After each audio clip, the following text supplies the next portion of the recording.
Sebelum kita masuk ke topiknya lebih lanjut, saya ingin mereview apa yang sudah kita pelajari dan ini menjadi landasan yang penting untuk kita memasuki chapter ini. Ya, jadi kita mula-mula itu punya yang namanya utility function. Oke. Nah, solusi yang kita pelajari umumnya itu adalah solusi primal. Ya, apa itu primal? Pada dasarnya kalau primal itu artinya kita punya fungsi utilitas, lalu kita punya anggaran, dan kita ingin mencari utilitas maksimum dengan kendala anggaran yang kita hadapi seperti itu. Ya, jadi kita ingin memaksimumkan si utility function. Ya, taruhlah si utility functionnya itu adalah fungsi dari mengonsumsi barang X dan Y.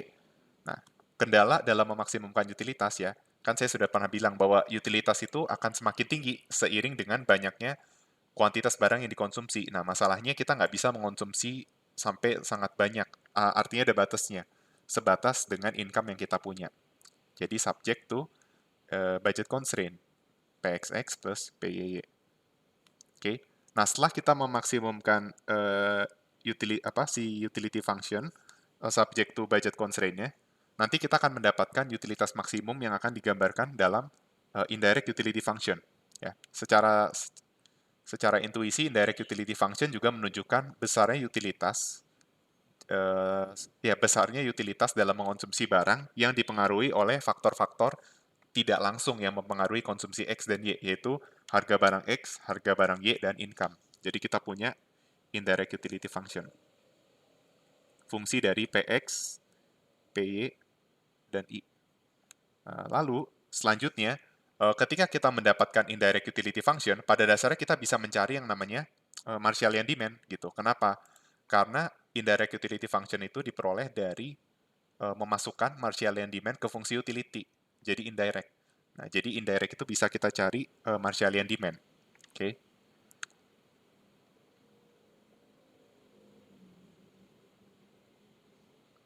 Nah, eh, bagaimana cara mencari Marshallian demand ketika kita mengetahui si indirect utility function?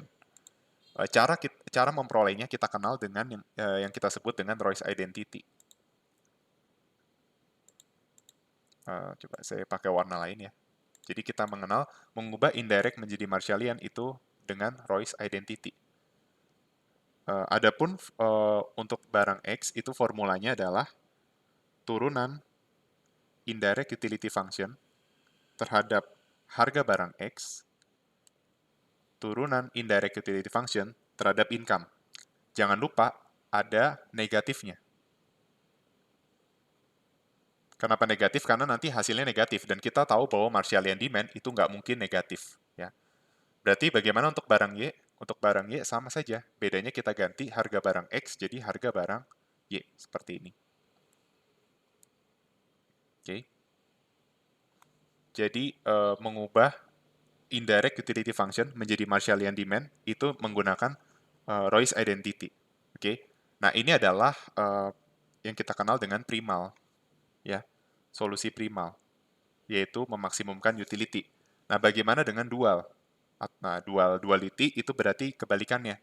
Kalau tadi kita ingin memaksimumkan utility dengan anggaran yang kita punya. Nah, kalau sekarang enggak. Sekarang kita ingin meminimumkan si expenditure dari mengonsumsi barang X dan Y dengan utility yang sama. Ya. Jadi pada dasarnya gini, kita tadi udah dapat nih utilitas maksimum di solusi primal. Nah, itu kita mau pertahankan utility-nya, tapi kita ingin minimumkan expenditure-nya. Nah, ini yang kita sebut dengan dual. Sebenarnya nanti menyelesaikannya itu juga bisa dengan Lagrange. Kalau kemarin kan diajarinnya solusi primal, dapat Marshallian, dapat indirect, lalu coba untuk mengubah indirect jadi expenditure, lalu mengubah Hicksian demand dengan nanti yang kita kenal dengan Shepard lemma. Nah, nanti kita juga akan coba latihan gimana kalau seandainya soalnya itu bukan dari primal, langsung ke dual. Intinya sih hasilnya bakal sama aja, oke? Okay? Ya, jadi ini meminimumkan expenditure subject to utility. Ya, jadi utility sebagai constraint. Nah, lalu nanti kita akan mendapatkan apa? Kalau maksimum utility kan kita mendapatkan utility maksimum dalam bentuk indirect utility function kan. Nah, kalau ingin meminimumkan expenditure ya kita dapatnya fungsi expenditure. expenditure function. Di mana expenditure itu adalah fungsi dari PX, PY, dan UBAR.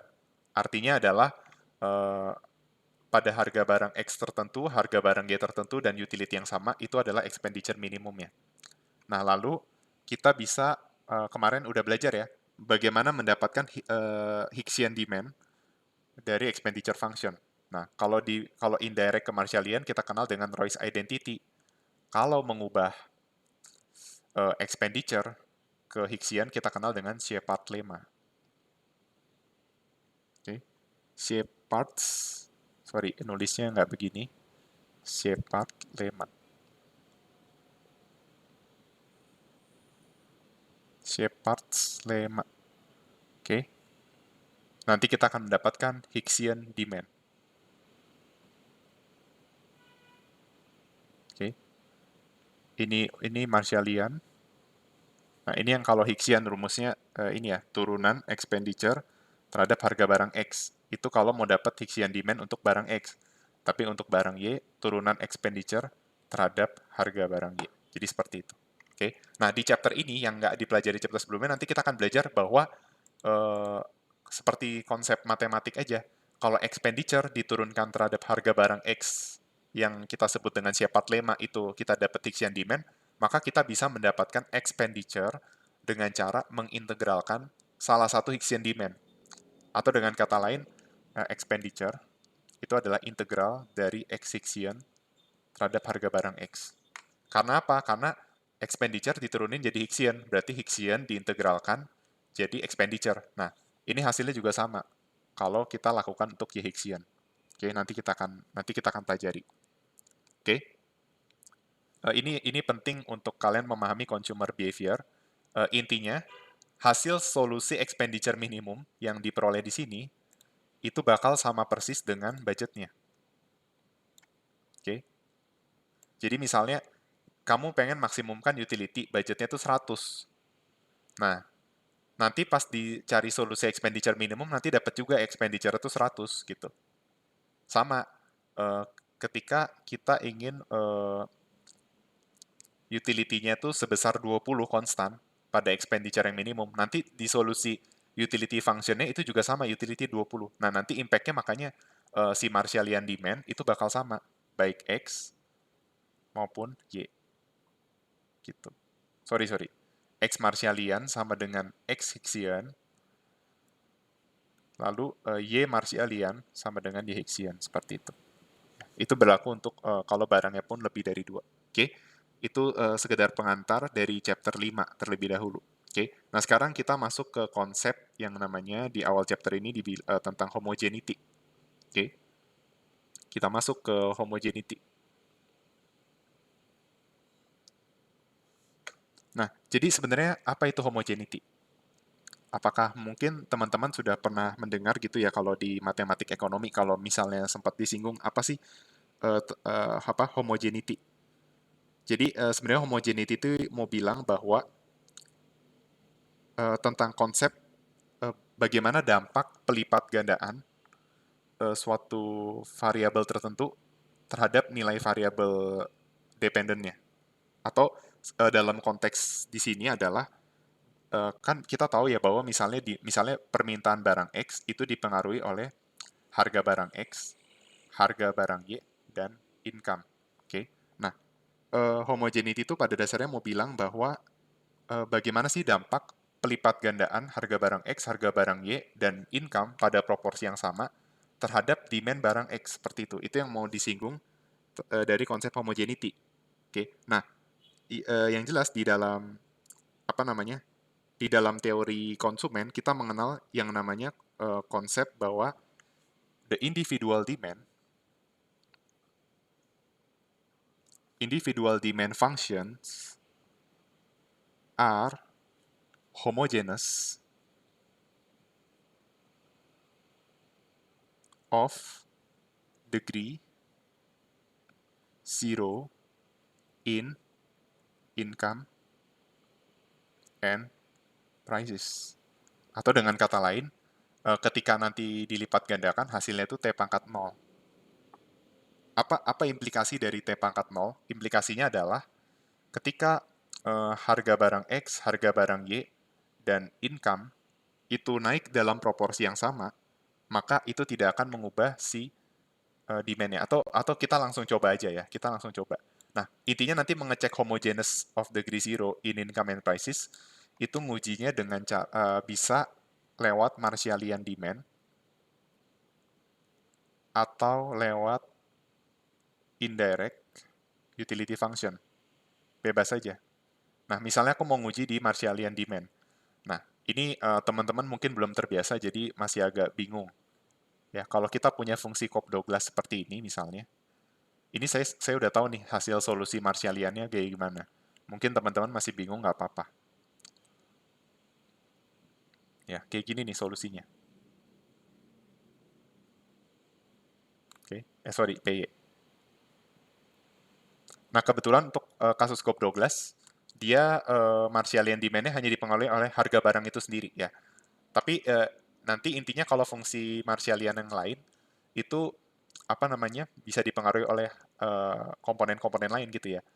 Nah, berarti intinya kita bikin jadi kan ini adalah X Marshallian yang dipengaruhi oleh income dan PX gitu ya.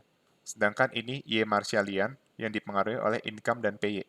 Nah, gimana cara ngecek homogeneity? Caranya adalah kita ubah si M ini jadi TM, PX itu jadi TPX. Nanti kalau ada PY, dijadiin TPY gitu. Tujuannya apa? Tujuannya kan kita mau lihat bagaimana dampak kenaikan income dan harga barang X yang sama. Nah, sok dicoba. Hasilnya jadi 0,3, M jadi TM, PX jadi TPX. Maka T dibagi T hasilnya apa? 1 atau T pangkat 0. Nah, berarti kita bisa menyimpulkan bahwa, oh, ketika income harga barang X itu naik 1%, si permintaan barang X itu tidak berubah sama sekali. Gitu. Kalau income PX naik dalam proporsi yang sama, Marshallian demand-nya itu akan tetap. Nah, ini kebetulan untuk fungsi Cobb-Douglas. Kalau nanti fungsinya lain, kita uji juga untuk PY gitu. Ini juga sama nih, kita tambahin T, ini kita tambahin T. Jadi T pangkat 0. Karena logikanya gini, kalau misalnya kita mau melihat gimana sih kalau income-nya naik 10%, harga barang X naik 10%, berarti kan logikanya kita bikin dong M jadi 1,1 M gitu kan. Atau dengan kata lain ini tuh jadi T gitu. Terus PX jadi 1,1 PX. Atau dengan kata lain 1,1-nya ini kita ganti jadi T. Kayak gitu. Ya, berarti kita bisa menyimpulkan, oh ternyata kalau income harga barang X, harga barang Y itu naiknya dalam proporsi yang sama, itu tuh nggak akan ngubah Marshallian demand gitu ya. Oke. Nah, mungkin saya akan coba contoh soal ya. Nanti teman-teman bisa cari juga eh, contoh-contoh soal lain. Misalnya mau di buku juga boleh. Nah, ini saya coba salah satu contoh soal nih. Intinya kita menguji homogeneity, saya tadi udah bilang ya, bisa di Marshallian, bisa di indirect. Nah, mungkin sekarang di indirect lah untuk kasus ini. Nah, ini indirectnya bakal seperti ini nih. Kan X Marshallian-nya itu 0,3 MPX, berarti 0,3 MPX pangkat 0,3 0,7 M per PY pangkat 0,7. Nah, sekarang kita ganti M-nya jadi TM, PX-nya jadi TPX, PY-nya jadi TPY. Nah, ini so nih. T, T, T, T. Apa yang terjadi? Habis kan? Coret, coret, coret, coret. Atau T pangkat 0. Nah, intinya terbukti kalau income PX, PY naik dalam proporsi yang sama atau turun dalam proporsi yang sama, utility eh, intinya tadi kita lihat dari level Marshallian tuh, oh kalau income PX, PY naik atau turun dalam proporsi yang sama, Marshallian itu tidak berubah. Dan karena Marshallian tidak berubah, maka dampaknya terhadap utility apa? Utility-nya tetap sama. Seperti itu. Oke. Okay? Jadi apa kalau mungkin ditanya atau teman-teman mau paham, apa sih perbedaannya pengujian homogeneity dengan Marshallian demand dan indirect utility function? Kalau kita menguji di Marshallian demand, artinya kita mau melihat bahwa perubahan income dan harga barang, baik harga barang itu dan harga barang lain, itu tidak akan mengubah Marshallian demand atau kuantitas barang yang menghasilkan utilitas yang maksimum. Nah, kalau kita menguji homogeneity di indirect, berarti kita mau bilang bahwa perubahan income dan harga barang itu tidak mengubah utility sebagai dampak dari Marshallian demand yang tetap sama atau tidak berubah. Oke. Nah, sekarang saya mau kasih salah satu contoh soal. Jadi ini gampang ya menguji homogeneity sebenarnya. Tinggal diganti M jadi TM. Kita nggak tahu T-nya berapa ya. Bisa T-nya itu 1 - X atau 1 + X. Tapi intinya T itu adalah pelipat gandaan pada level yang sama ya. Misalnya M jadi TM, PX jadi TPX, lalu PY jadi TPY. Gitu aja. Oke. Nah, ini contoh Marshallian demand ini. Misal. Nah, ini misalnya ada 3 barang nih.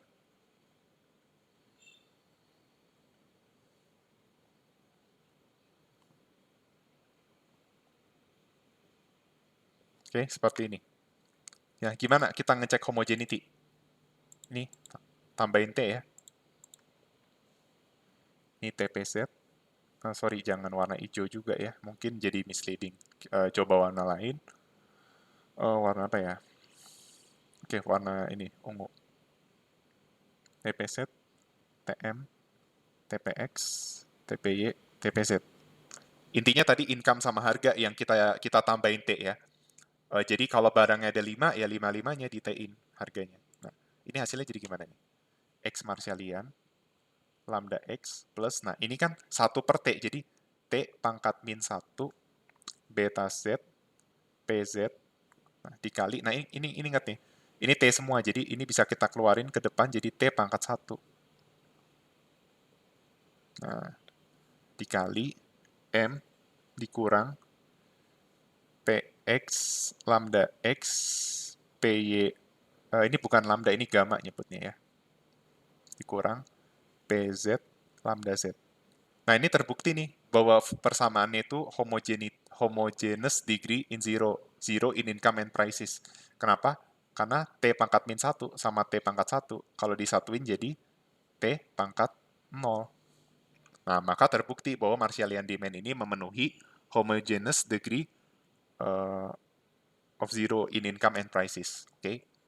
Jadi biasanya soalnya itu adalah baik di ujian ataupun untuk pemahaman konsep adalah teman-teman diminta menguji apakah sebuah fungsi Marshallian tersebut itu memenuhi aturan homogeneous of degree zero in income and prices. Nah, kalau mungkin teman-teman kritis, adakah fungsi Marshallian demand yang tidak memenuhi aturan tersebut? Jawabannya ada, tapi jarang. Tetapi secara teoritis seharusnya dia itu memenuhi. Kenapa? Karena logikanya kalau income dan harga itu naik dalam level yang sama, artinya apa? Artinya tuh gini, kalau income naik 10%, berarti kan harusnya kemampuan membeli kita naik kan? Nah, tapi sekarang harga barang X itu juga naik 10%. Harga-harga barang semuanya naik 10%. Artinya apa?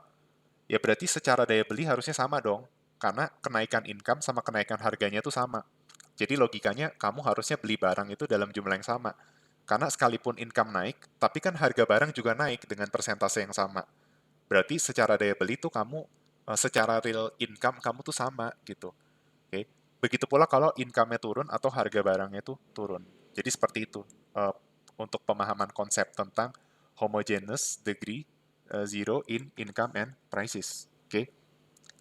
Nah, jadi itu yang belum disinggung dari chapter sebelumnya tentang konsep homogeneous. Semoga teman-teman masih bisa memahami ya. Karena sebenarnya gampang ya untuk di soal itu kita cukup ngujinya itu M jadi T. Jadi pokoknya semua yang ada M, P itu ditambahin T gitu aja. Oke. Dan tidak harus hasilnya itu homogeneous degree zero in income and prices. Tapi umumnya hasilnya pasti seperti itu. Oke.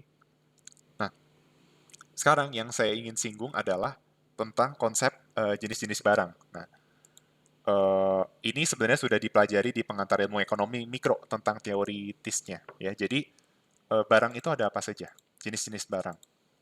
Jadi jenis-jenis barang itu bisa kita bagi tergantung. Maka kalau kita mau bicara tentang jenis barang, kita harus singgung tentang fungsi permintaan itu aja dulu. Ya, kalau dulu di pengantar mikro misalnya itu yang paling sederhana kuantitas barang X itu seperti ini misalnya. Artinya kuantitas permintaan barang X itu dipengaruhi oleh harga barang X. Ini fungsi permintaan yang paling simple. Oke? Nah, nanti mulai lebih kompleks lagi nih.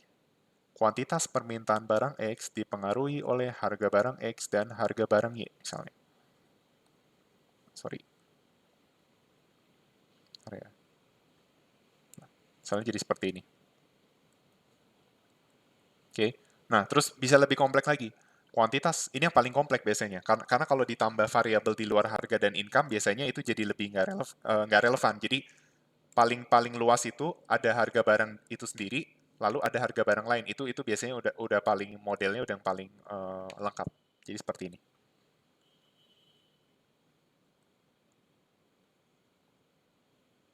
Nih, oke. Misalnya seperti ini. Oke. Jadi dari model yang ada ya, terutama model yang paling kompleks yang biasa kita temui, bukan yang nggak mungkin ya model fungsi permintaannya itu ada faktor-faktor di luar harga dan income, tapi biasanya untuk secara teoritis ekonomi mikro biasanya modelnya tuh seperti ini nih yang paling rumit atau paling kompleks. Jarang tuh kita masukin selera, preferensi atau apalah ya. Oke. Nah, intinya kita bisa melihat faktor-faktor yang mempengaruhi itu adalah ada faktor harga, khususnya di luar kalau yang paling sederhana kan harga barang itu sendiri ya. Nah, di luar harga barang itu sendiri kita bisa melihat ada harga barang lain dan ada income. Nah, jadi sebenarnya kalau kita bicara tentang jenis barang, itu tergantung dari efek terhadap perubahan, misalnya harga barang lain atau perubahan income, seperti itu. Oke. Nah, bagaimana kalau kita melihat efeknya terhadap harga barang lain? Maka kita membagi jenis barang itu berdasarkan dua, berdasarkan efek dari barang lain, dan itu kita kenal dengan apa? Substitution effect.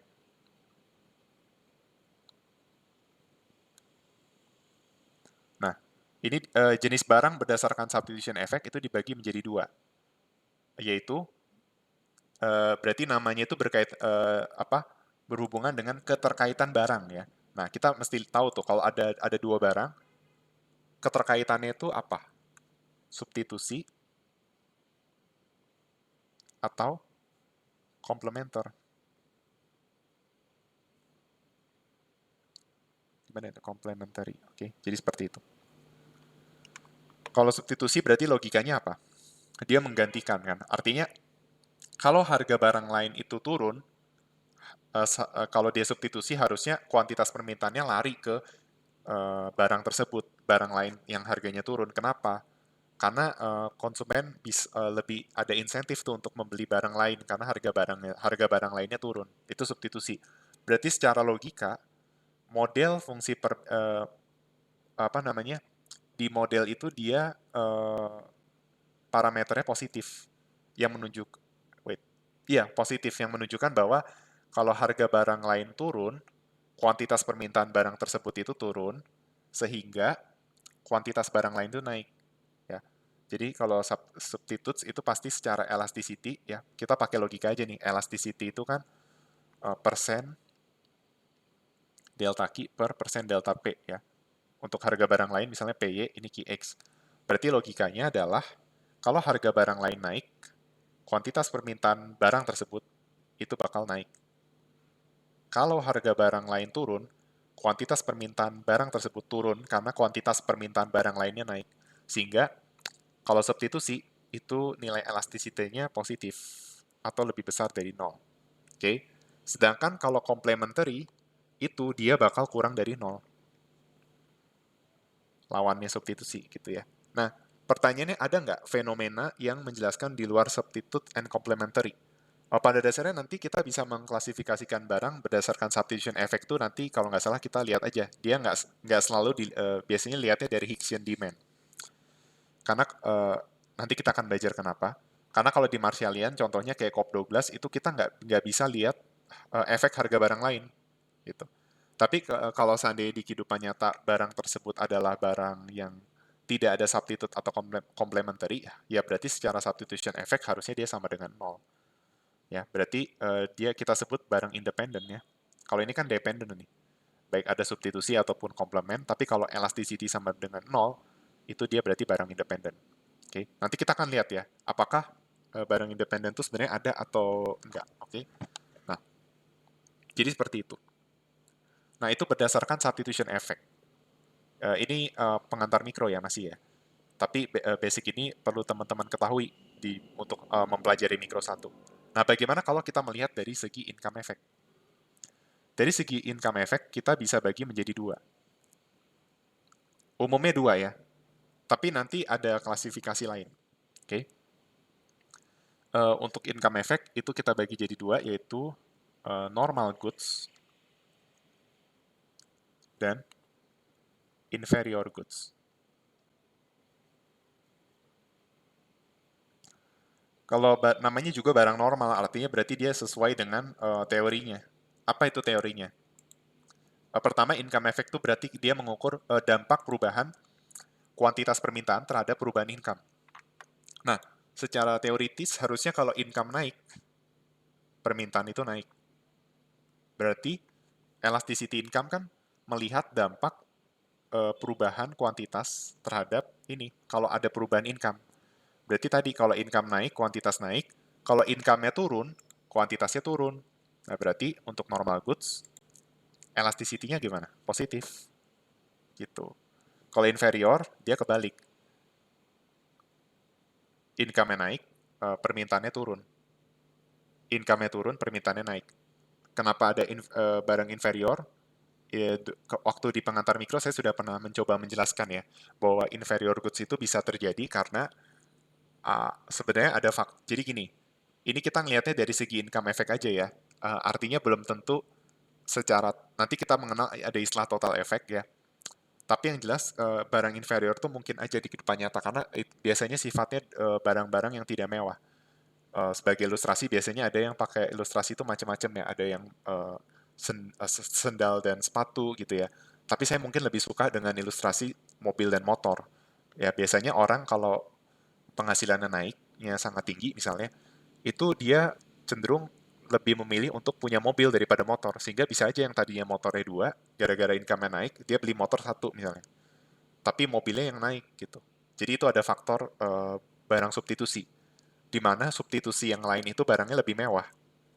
Kan harusnya kalau income-nya naik, dia berani untuk beli barang yang lebih mewah. Dia lebih mampu gitu.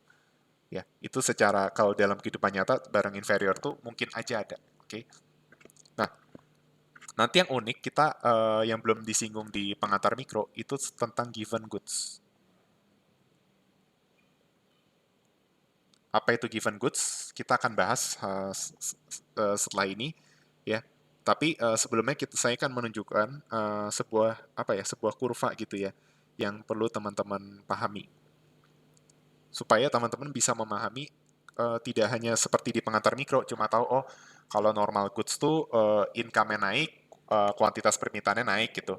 Kalau income-nya turun, kuantitas permintaannya turun. Nah, nggak sebatas itu gitu. Saya pengen tunjukin semacam kurva, tapi saya mau mencoba untuk menggambar. Mohon maaf kalau seandainya gambarnya agak berantakan ya. Tapi semoga teman-teman masih bisa memahami. Jadi, saya akan menggambarkan bagaimana, bentar.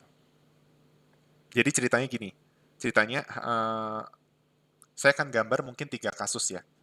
Jadi ada barang normal, ada barang inferior, ada barang given. Oke. Nah, ada 3 barang berarti ya.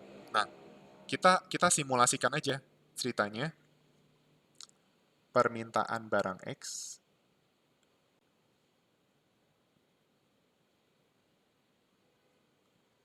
permintaan barang X itu, sorry, bukan permintaan barang X, harga barang X itu turun. Nanti teman-teman bisa bikin simulasi kalau harga barang X-nya naik ya. Eh, apa? Biasanya kalau saya bilang apa? Coba deh lakukan ini. Sebenarnya tujuannya buat kalian juga supaya kalian tuh lebih paham ya. Karena nggak mungkin di video ini saya membahas semua soal yang ada di buku misalnya atau semua soal yang saya pikirkan. Saya pengen teman-teman juga ada yang dicoba gitu. Sekalipun mungkin soal itu nggak keluar di ujian atau dimanapun itu, ya yang penting teman-teman tuh bisa paham sebenarnya. Jadi kalau teman-teman punya waktu, misalnya saya bilang ada soal seperti ini, Mungkin belum tentu berguna buat ujian, tapi buat pemahaman konsep itu pasti berguna. Ya, apalagi kalau teman-teman mengerjakan soal tersebut lalu cross-check ke saya gitu. Oke. Jadi misalnya harga barang X-nya itu turun, ya kita simulasi nih. Ya. Ceritanya konsumennya itu mengonsumsi barang Y dan barang X. Ya. Nah, bagaimana perubahan barangnya ketika misalnya harga barang X turun? Ya, kita bisa melihat bagaimana dampak perubahan harga barang X, dampak kuantitas permintaan barang X dengan kuantitas permintaan Y. Nah, ini saya coba gambar kurvanya manual ya, sengaja. Sebenarnya ada kurvanya, tapi saya pengen gambar manual biar teman-teman juga mungkin ngerti proses ininya ya, apa pola-pola pikirnya dapat gitu ya. Jadi ini kuantitas permintaan barang Y, ini kuantitas permintaan barang X. Oke. Sebenarnya dulu-dulu keluar nih di ujian suruh gambar, tapi sempat pernah nggak keluar juga. Seringnya sih nggak keluar, tapi kalau teman-teman bisa menggambar atau at least mungkin nggak menggambar, tapi teman-teman ada gambar dan teman-teman bisa memahami kenapa gambarnya seperti itu bagus ya. Sebenarnya ini nggak susah, tapi perlu konsentrasi. Oke. Jadi kan harga barang X itu turun simulasinya. Nah, saya akan gambarkan dua budget constraint. Ya, jadi ini budget, sebentar, saya pilih warna dulu. Ceritanya ini budget constraint yang lama. Ini budget constraint yang baru. Ini yang lama, ini yang baru. Ya, oh, bentar. Saya mesti atur gambarnya supaya tidak terlalu berantakan skalanya ya. Seperti ini misalnya ya. Kenapa saya bisa bilang yang baru itu yang ini, yang old yang lama? Gini, misalnya income saya tadinya 1.000. Taruhlah ya, harga barang X itu 50, harga barang Y 50. Artinya apa? Kalau saya membelanjakan semua income saya untuk beli barang X, maka X-nya sebesar 20. Ya dong. Kan income sebesar 1.000 saya gunakan untuk beli barang X. Harga barang X-nya 50, berarti berapa banyak barang X maksimum yang bisa saya beli? 1.000 bagi 50, yaitu 20. Oke. Nah, bagaimana dengan barang Y? Barang Y-nya juga sama, sebesar 20. Ya. Nah, apa yang terjadi kalau harga barang X turun jadi 25? Maka yang terjadi X-nya dari 20 itu jadi 40. Seperti itu. Oke. Jadi seperti itu. Makanya dari taruhlah ini misalnya 20, ini 20, ini jadi 40. Gitu ya. Jadi teman-teman harus paham kenapa ini sebagai old budget constraint dan ini sebagai new budget constraint ketika harga barangnya itu turun untuk harga barang X, oke? Jadi seperti itu. Dan teman-teman udah paham kalau di pengantar mikro udah diajar sebenarnya ya. Kayak apa yang terjadi kalau harga barang X itu turun terhadap budget constraint? Jawabannya barang Y-nya tetap, barang X-nya itu naik. Jadi kurvanya itu kita sebut bukan shifting tapi berotasi. Oke. Dia membentuk kurva, berotasi membentuk kurva yang baru. Oke, jadi seperti itu. Nah, eh, terus gimana menggambarkan kurvanya? Berarti kita apa namanya? Bentar. Pertama-tama kita gambarkan dulu konsumsi mula-mula. Ya, ini saya tidak pakai angka ya. Oke, jadi seperti ini. Saya coba cari warna yang tetap kelihatan. Oke. Misalnya konsumsi mula-mula di sini nih. Ini X.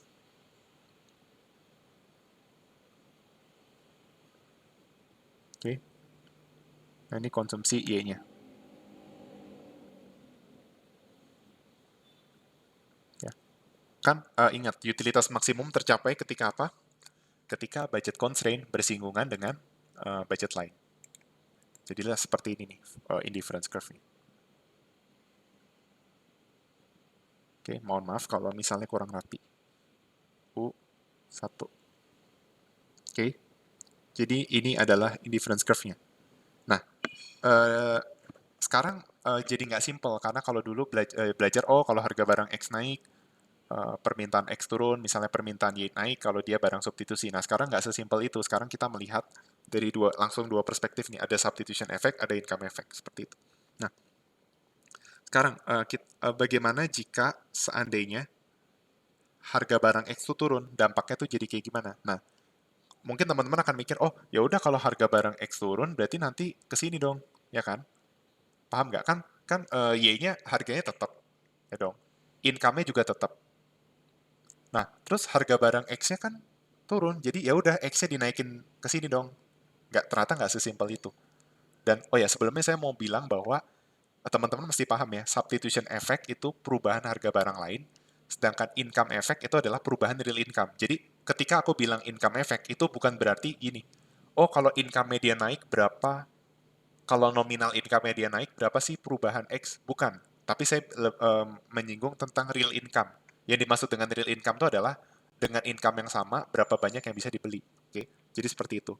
Nah, sekarang kita menyinggung tentang substitution effect. Intinya gini deh, misalnya ketika ketika harga barang X itu turun, ternyata ini ternyata tuh jadi seperti ini nih, kuantitas optimal yang baru.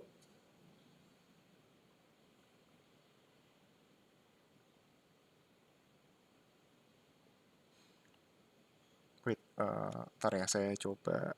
Ya begini nggak apa-apa lah. Jangan. Aduh, kehapus deh. Oke, sorry, saya gambar ulang. Ini saya pakai aplikasi yang PDF biar lebih mudah gitu. Oke, nah, oke, nggak apa-apa kehapus. Kita masih bisa gambar lagi. Seperti ini ya tadi. Nah, sekarang kita bikin seperti ini.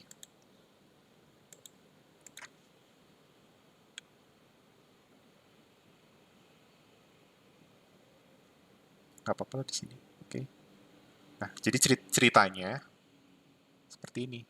Jadi itu ceritanya gini.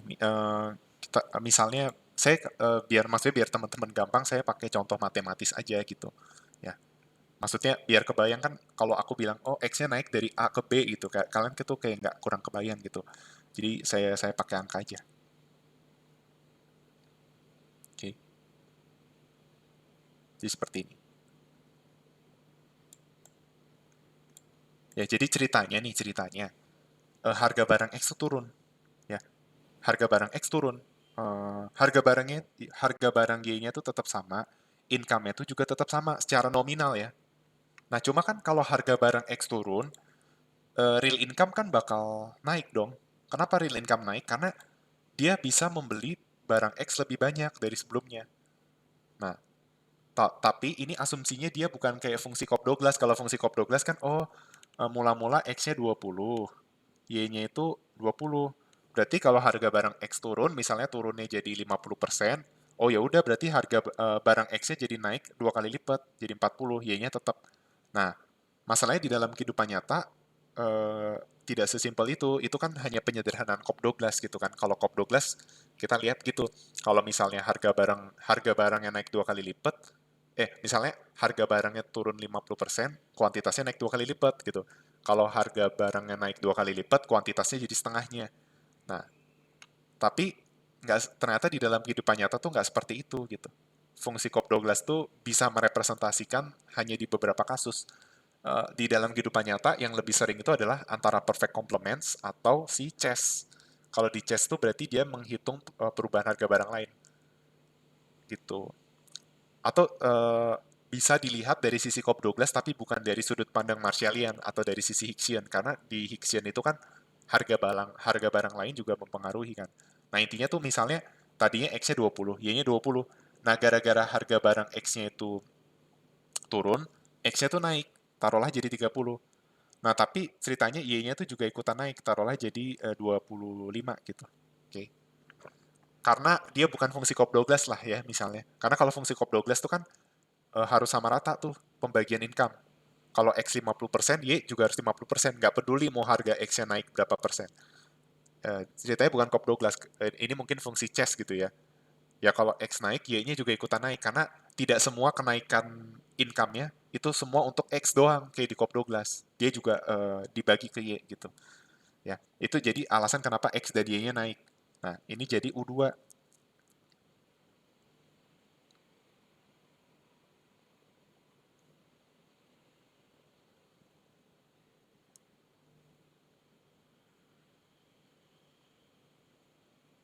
Nih, jadi utility yang baru. Oke. Jadi konsumsinya mungkin aku bisa nyebut ini XA, ini XB gitu ya. Ini YA, ini YB gitu. Oke. Bisa lah ya seperti itu. Nah, sekarang ini yang kita sebut dengan total effect. Jadi oh ternyata dengan penurunan harga barang X, XA, YA jadi XB, YB. Nah, itu efek totalnya. Efek totalnya itu adalah eh, selisih antara B dan A. Kenapa? Karena tadi nih, kalau kalau dengan penurunan harga barang X menyebabkan X naik dari 20 ke 30, artinya apa? Efeknya itu adalah X naik sebesar 10. Nah, ini yang kita sebut dengan total efek. Sedangkan untuk Y itu total efeknya 5. Nah, masalahnya sebenarnya ketika terjadi penurunan harga barang X, ini kan kasusnya kita bilang penurunan harga barang X ya. Sebenarnya tuh kalau harga barang X turun, sebenarnya itu ada jadi total efeknya tadi misalnya 10. Nah, tapi sebenarnya itu dia dari 20 ke 30 itu tuh ternyata tidak hanya karena kan kalau kita ngelihatnya oh gara-gara barang X turun, X naik dari 20 ke 30. Ya memang betul penyebab penyebab kenaikan X dari 20 ke 30 itu karena harga barang X tuh turun. Tapi ketika harga barang X turun, itu sebenarnya efeknya bisa kita lihat dari dua hal, yaitu substitution effect dan income effect. Substitution effect itu adalah murni dari perubahan harga barang lain, sedangkan income effect itu murni dari perubahan real income. Jadi seperti itu.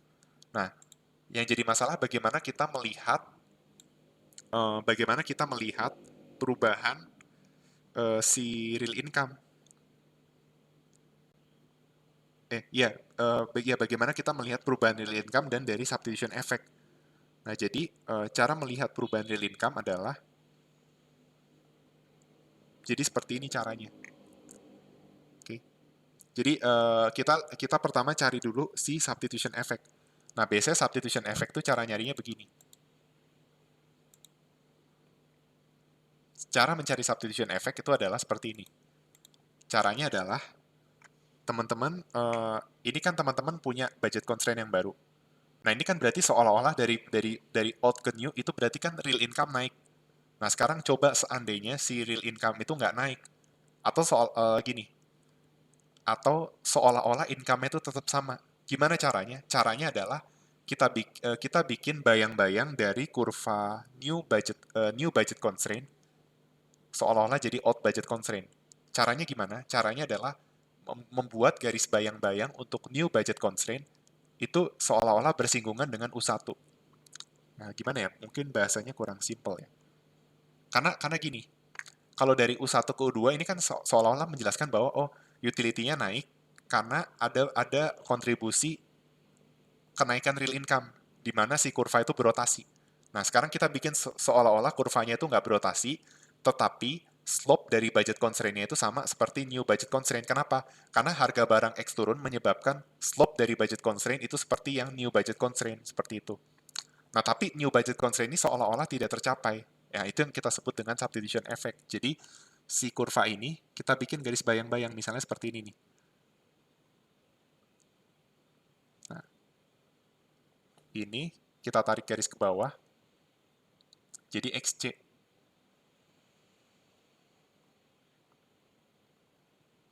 Sorry. Jadi seperti ini.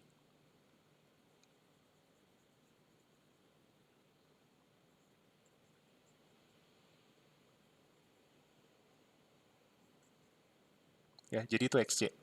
Nanti mungkin teman-teman bingung, ah gimana sih? Masa bisa ada begini? Ya, nanti supaya lebih jelas, nanti kita main di matematiknya. Ini memang belum jelas karena kita belum nyentuh matematik, ya. Tapi intinya gitu, ya. Jadi mungkin saya mencoba untuk menjelaskan dengan sesimpel mungkin. Jadi gini, Ini kan budget constraint pertama.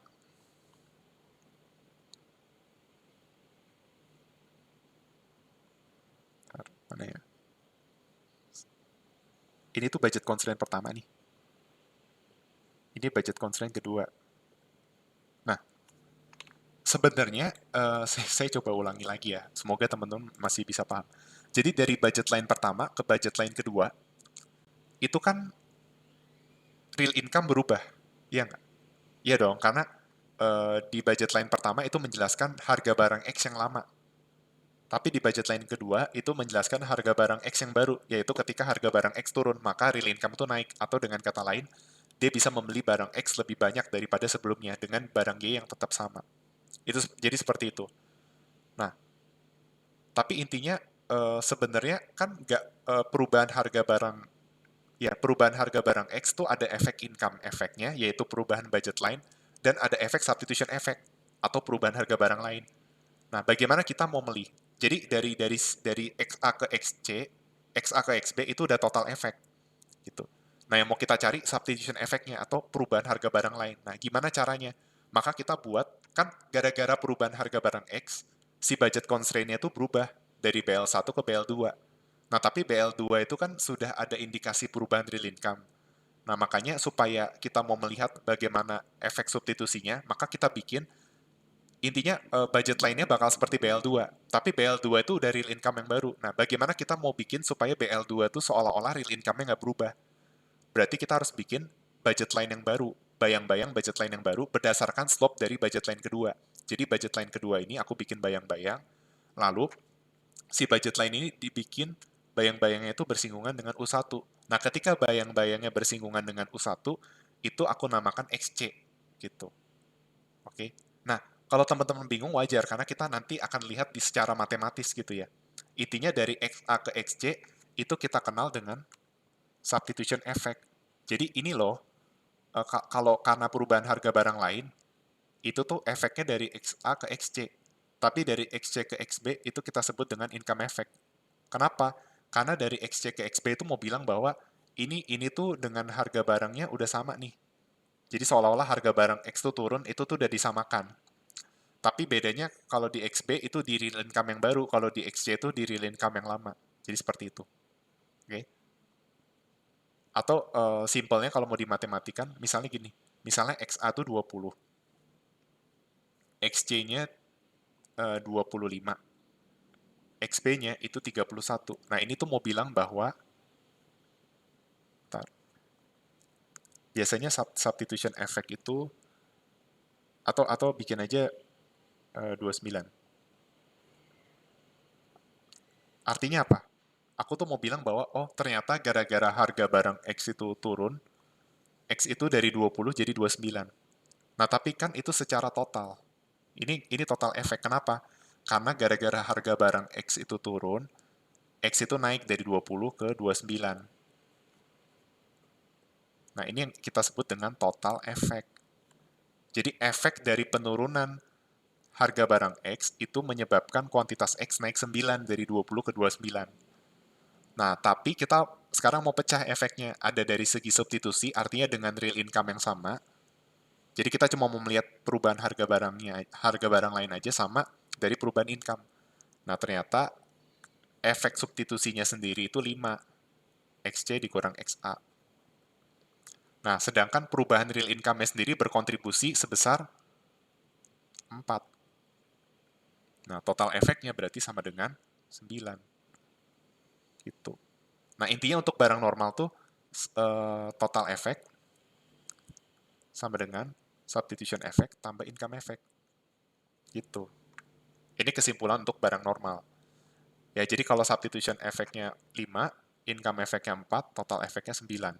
Dan ingat, untuk barang normal, substitution dan income effect-nya itu sejajar. Maksudnya, kalau substitution effect-nya naik, income effect-nya itu juga naik.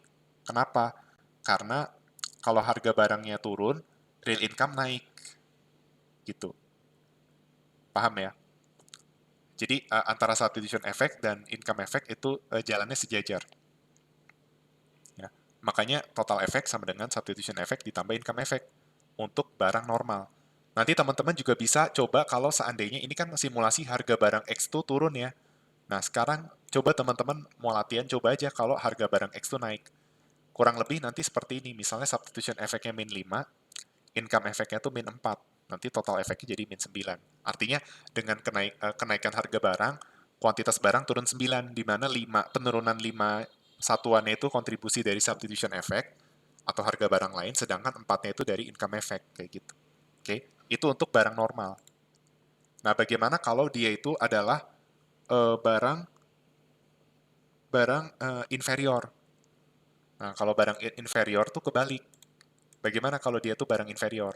Nah, ini barang Y, ini barang X. Ini kalau inferior goods. Sama ya, kita masih asumsikan jadi barang X-nya itu adalah inferior, dan harga barang X-nya itu turun. Gitu. Harga barang X turun, dan X adalah inferior. Nah, masih sama budget constraint-nya. Masih. Ya. Karena kan harga barang X-nya turun, jadi old-nya yang seperti ini kurang bagus.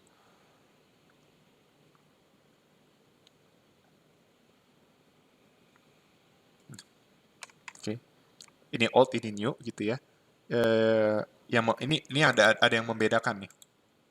Ada yang membedakan. Coba teman-teman perhatikan bedanya normal dengan inferior. Misalnya saya taruh di sini nih. Ini kayaknya agak nggak lurus, tapi nggak apa-apa lah ya. Penting teman-teman ngerti lah intinya.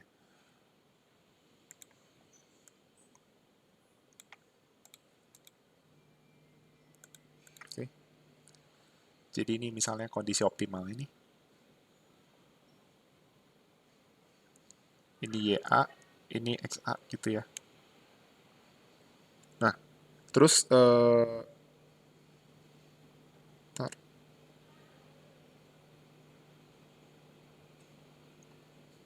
terus nanti resultnya itu seperti ini.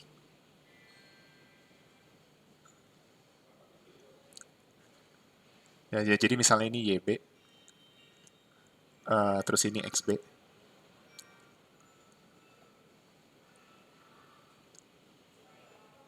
Terus untuk XC-nya seperti ini. Nanti saya jelaskan pelan-pelan. Oke, ini XC, ini YC. Oke. Nah, ini budget constraint pertama.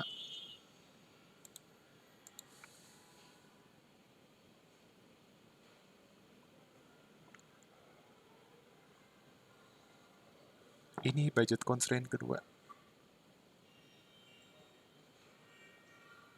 Oke. Nah, saya coba jelaskan. Saya coba jelaskan pelan-pelan, semoga teman-teman masih bisa paham. Jadi, dari XA ke XB, ya jadi gini, karena harga barang X itu turun, maka substitution effect-nya itu gini. Substitution effect-nya itu dari A ke C kan. Saya kasih titik dulu ya. Ini A, ini B, ini C gitu ya. Nah, terus saya ganti warnanya jadi warna oranye ya. Oke. Jadi seperti ini. Saya coba jelaskan.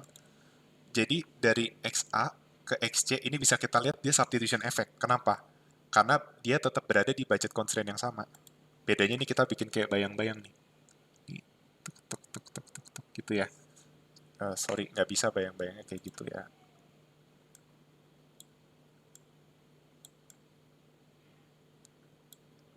Jadi kurang lebih seperti ini. Nah, jadi seolah-olah tuh nggak ada perubahan income effect. Nah, jadi dari XA ke XC itu adalah substitution effect. Nah, tapi ingat kalau di barang inferior, dia income effect-nya itu berlawanan. Harusnya kan kalau harga barang X turun, menyebabkan real income itu naik. Nah, tapi kalau di barang inferior, apa yang terjadi ketika real income itu naik?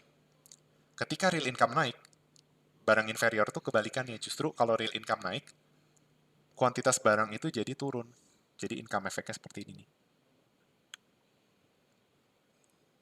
Gitu. Nah, berarti ini adalah total effect.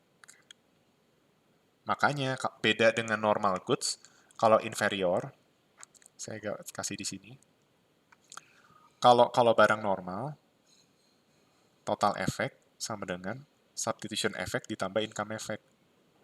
Kalau inferior, itu tadi total effect sama dengan substitution effect dikurang income effect. Gitu. Ini secara intuisi tuh kayak gini. Misalnya tadi ya, kalau di normal goods, substitution effect-nya nambah 5, income effect-nya nambah 3, berarti total effect-nya sama dengan plus 8. Jadi ini kalau kasusnya harga barang X turun nih. Kalau harga barang X turun untuk barang normal, kuantitasnya naik sebesar 8 satuan. Tetapi 5 satuan itu kontribusinya dari substitution effect, lalu 3 satuan itu kontribusinya dari income effect. Nah, tapi kalau barang inferior tuh kebalikannya. Substitution effect-nya mungkin sama-sama plus 5, tapi income effect-nya itu malah bikin dia itu jadi negatif. Maka total effect plus 2. Tapi kita bisa lihat apa perbedaan dari normal dan inferior di sini. Yang membedakan murni dari apa? Murni dari sini. Income effect. Kalau di normal harusnya positif income effect-nya, di inferior itu negatif. Tapi untuk substitution effect-nya itu sama-sama positif-positif gitu. Jadi kalau kalau dia positif negatif, jadi kalau di normal income effect positif, di inferior negatif. Kalau di normal negatif, di inferior positif. Tapi kalau untuk substitution effect, baik normal maupun inferior itu sama-sama plus-plus gitu. Oke. Okay? Jadi bukan berarti barang inferior itu melanggar, dia tidak melanggar the law of demand. Kenapa? Karena the law of demand itu kan bilang bahwa ini, ketika harga barang naik, kuantitas itu, kasusnya ini turun ya. Ketika harga barangnya turun, pokoknya kalau harga barangnya turun, kuantitas itu bakal naik. Nah, ternyata kalau di inferior, bener nggak? Kalau harga barang itu turun, kuantitas itu naik. Bener. Buktinya apa? Buktinya hitung aja total efeknya. Positif kan? Berarti bener, barang normal sama barang inferior tuh tidak melawan the law of demand. Dan dia bisa ada dalam kehidupan nyata. Logikanya masuk akal. Kalau harga barang turun, kuantitas permintaannya itu sama-sama naik. Tapi yang membedakan normal sama inferior itu dilihat dari segi income. Kalau di normal, barang normal, income effect itu sejalan dengan substitution effect. Tapi kalau di inferior, substitution dan income itu berlawanan. Tapi secara hasil akhir, si total efeknya itu bakal sama kayak normal. Kalau normal positif, inferior juga positif. Kalau normal negatif, inferior negatif. Ya, jadi inferior goods itu tidak melanggar the law of demand ya. Dalam the law of demand yang bilang bahwa harga barang turun, kuantitas permintaan naik. Karena di barang inferior juga sama. Hal tersebut itu dipenuhi. Oke, yang membedakan cuma dari segi income effect. Ya sama kayak kasus tadi mobil motor gitu. Sebenarnya motornya turun gara-gara income effect, tapi sebenarnya secara substitution effect dia itu naik sebenarnya. Karena kan daya belinya naik gitu. Tapi secara real income, dia memilih untuk mengalokasikan income-nya untuk barang lain. Itu kurang lebih intuisinya untuk inferior. Dan mungkin teman-teman akan sulit memahami kayak kenapa sih substitution effect-nya begini gitu. Ya, intinya substitution effect itu dapatnya dari ini ya, slope-nya. Dan mungkin penggambaran garis bayang-bayangnya nggak boleh begini ya. Dia harus di bawah kurva indifference curve. Jadi mungkin seperti ini. Ya, nggak boleh ngelewatin indifference curve. Kayaknya sih seperti itu ya. Ini karena saya kurang rapi aja. Oke. Jadi kita sekarang bisa bikin kesimpulan nih untuk barang. Jadi kasusnya harga barang turun ya. Harga barang turun. Bagaimana kalau dia barang normal? Lalu bagaimana kalau dia inferior? Nah, yang mau kita coba sekarang itu adalah given. Oke. Kita lihat dari substitution effect, income effect, dan total effect. Tadi kita bisa lihat kalau harga barang turun, substitution effect-nya bakal positif. Income effect-nya itu bakal, kalau normal positif, inferior itu negatif. Tapi result-nya sama-sama positif. Nah, kurang lebih teman-teman bisa lah, kalau kalau PX-nya naik, berarti bisa bisa simpulin sendiri lah ya kayak gimana. Nah, tapi kalau given ini unik. Kalau given, substitution effect-nya sama-sama positif. Tapi income effect-nya negatif. Lah, terus apa bedanya inferior sama given? Kan sama-sama positif negatif. Tunggu dulu, total efeknya dia negatif. Nah, kalau barang given itu benar-benar dia melawan the law of demand. Kenapa? Karena harga barang turun, kuantitas naik, itu tidak terpenuhi. Gitu. Apakah barang given itu ada di dalam kehidupan nyata? Mungkin dalam kehidupan nyata itu sulit ditemukan, tetapi sejarah dari barang given teman-teman bisa cari sendiri, saya nggak akan jelaskan, tentang given paradox. Silakan teman-teman coba cari sendiri kalau teman-teman merasa tertarik. Asal-usul barang given. Tapi kalau saya ditanya, apa contoh barang given dalam kehidupan sehari-hari, saya nggak akan mau ngomong apa itu barangnya, karena saya sendiri nggak tahu barangnya apa. Tapi kalau barang inferior, saya bisa bilang tadi contohnya. Kalau dia itu, namanya juga inferior kan, berarti kalau satu dianggap mewah, satu dianggap B aja, biasa aja gitu. Oke. Nah, ini teman-teman udah kebayang kalau barang given, total efeknya negatif. Ya. Jadi bisa kita bilang, barang normal, inferior, sama given itu punya kesamaan dalam segi substitution effect. Lalu barang normal dengan inferior punya kesamaan dalam total effect dan substitution effect. Nah, tapi barang inferior dan given itu punya kesamaan di income effect. Oke. Okay? Tapi total efeknya mereka berbeda. Oke. Okay? Nah, sekarang kita akan coba gambar untuk barang-barang given ketika harga barang X itu jatuh. Oke, okay? Ini pembahasan yang terakhir. Nanti pembahasan selanjutnya kita sepertinya sudah tidak menyinggung tentang kurva ya. Apa namanya? Maksudnya mungkin kita akan masuk ke topik-topik lain di video selanjutnya karena masih banyak topik tentang chapter ini ya. Nah, ini saya kasih contoh untuk barang given. Cepat aja ya.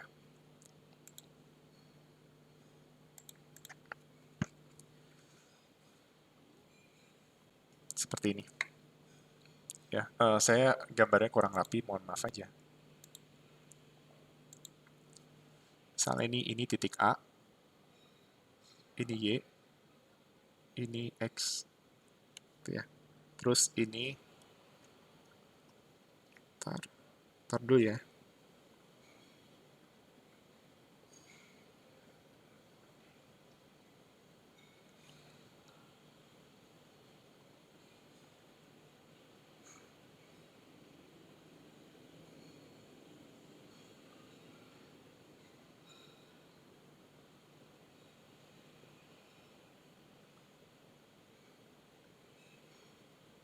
Kurang lebih seperti ini.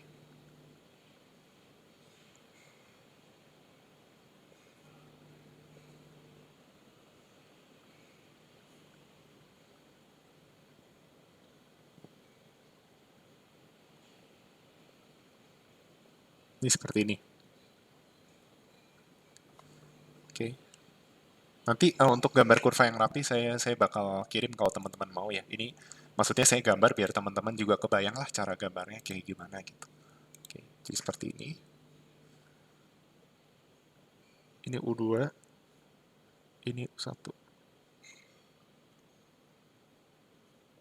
Tuh. Oke. Nah, kita bisa lihat bahwa substitution efeknya tuh segini. Income efeknya itu segini. Berarti total efeknya adalah ini.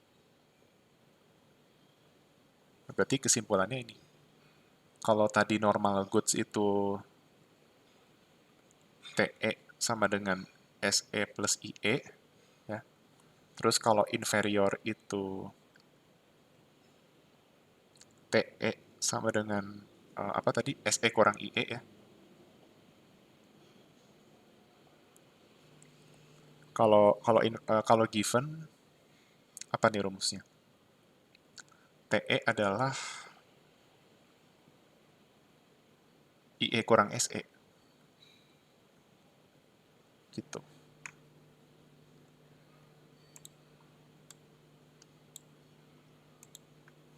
Oke. Nah, jadi teman-teman paham ya, kenapa di barang given itu total efek negatif? Karena apa? Karena income effect itu higher than substitution effect. Ini untuk barang given.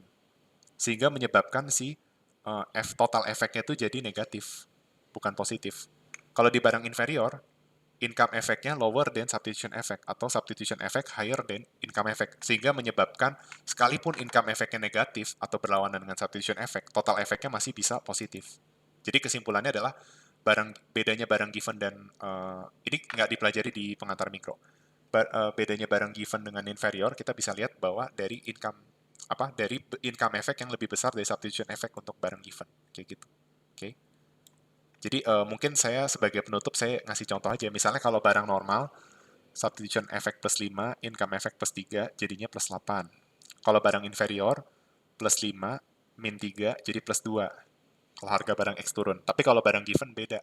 Dia misalnya substitution effect-nya plus 5, income effect-nya min 9 misalnya. Jadi si total effect-nya jadi min 4. Jadi intinya di barang given, kalau harga barangnya ya mungkin normal normal sama inferior ya. Kalau normal inferior, penurunan harga barang X itu akan menyebabkan peningkatan kuantitas permintaan barang X, di mana peningkatannya itu akan lebih besar di barang normal karena income effect-nya sejalan dengan substitution effect, sedangkan di barang inferior, income effect berlawanan dengan substitution effect, di mana substitution effect positif, income effect negatif, menyebabkan total efeknya lebih rendah dari si barang normal. Tetapi untuk barang inferior, sama-sama positif seperti barang normal untuk sign-nya. Tapi untuk barang given, eh, dia secara income effect sama-sama negatif, tapi yang membedakan given dengan inferior adalah income effect-nya itu lebih besar dari substitution effect, menyebabkan total effect menjadi negatif. Jadi itu mungkin kesimpulan untuk pertemuan kali ini, oke? Terkait barang normal, inferior, dan given. Nah, sebagai latihan, teman-teman bisa menggambarkan tiga kurva ini, tapi berbeda kasusnya. Ini kan kasusnya kalau harga barang X turun, terus dia inferior, given, sama normal. Nah, coba teman-teman bikin kalau seandainya harga barang X-nya itu bukan turun, tapi naik. Ya, jadi seperti itu. Oke?